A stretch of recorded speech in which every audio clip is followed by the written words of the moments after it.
In today's video, I'm going to teach you how to create a new table on Airtable. By the end of this walkthrough, you'll know exactly how to add a fresh table to an existing base and give it a clear, meaningful name so your workspace stays organized and easy to use. First, make sure you're logged into your Airtable account and you're on the main homepage where all your bases are listed.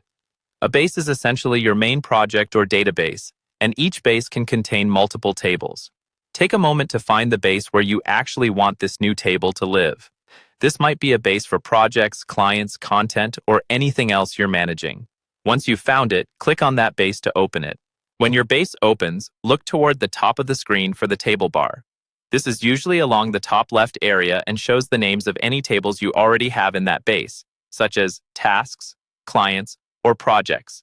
In that same row, you'll see a plus icon. This plus icon is what you use to add a brand new table to your base.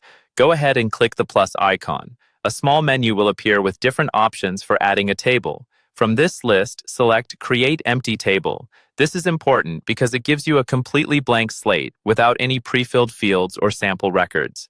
Starting with an empty table is ideal when you have a specific structure in mind and you want full control over what fields you add later, like text fields, dates, checkboxes, or attachments. After you choose to create an empty table, Airtable will instantly add a new table to your base. By default, it will probably be named something generic, like Table 1.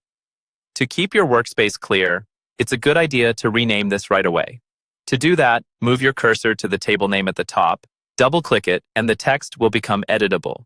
Now, type in a descriptive name that reflects what this table is going to store. For example, if this table is for tracking content ideas, you might name it Content Ideas. If it's for managing leads, you could call it Leads or Sales Pipeline. Clear naming now will save you confusion later, especially as your base grows. Once you finish typing the new name, press Enter to save it. That's it. You've successfully created a new table in Airtable and given it a proper name, and you're ready to start adding fields and records that fit your workflow.